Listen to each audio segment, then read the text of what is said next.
Salut à vous les amis, c'est votre rendez-vous avec Talking Sport Actu Foot.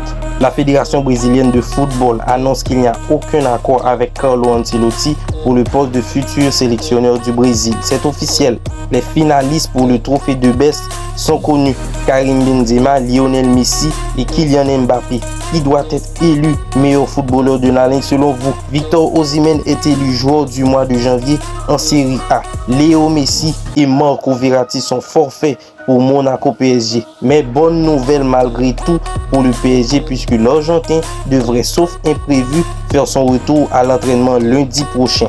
Absent des terrains depuis le début du mois de janvier en raison d'une blessure aux ischio-jambiers, Virgil van Dijk a repris le chemin de l'entraînement ce jeudi avec ses partenaires, tout comme Diogo Jota ou encore Arthur Melo.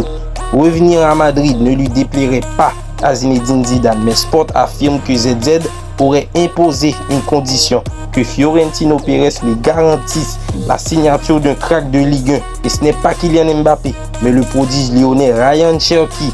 Laissé vacant depuis le départ de Tata Martino en décembre dernier, le poste de sélectionneur du Mexique va enfin trouver preneur.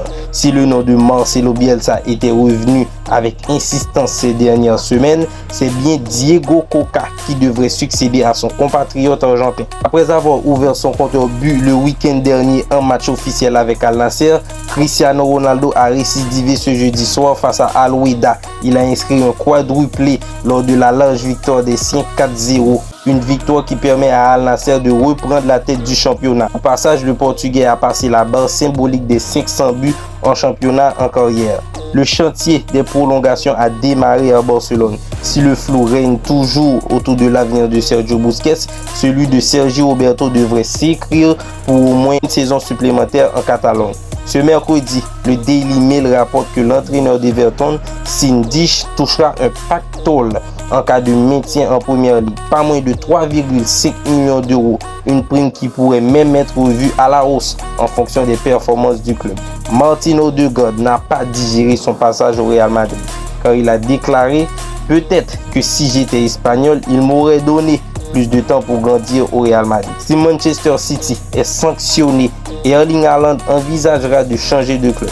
Le Norvégien se pose actuellement des questions sur son avenir. Sa clause libératoire serait de 150 millions d'euros activable dès 2024. Et on termine cette édition avec l'avenir d'Isco qui pourrait être en Série A. La presse en Europe affirme que son agent l'a proposé à la Roma, à Milan ou à la Lazio. Où aimeriez-vous le voir jouer? Merci d'avoir suivi cette nouvelle édition de Actualité Foot avec Talking Sport. N'oubliez pas d'activer la cloche si vous voulez rester informé. Bye bye, à demain, même énergie, même amour.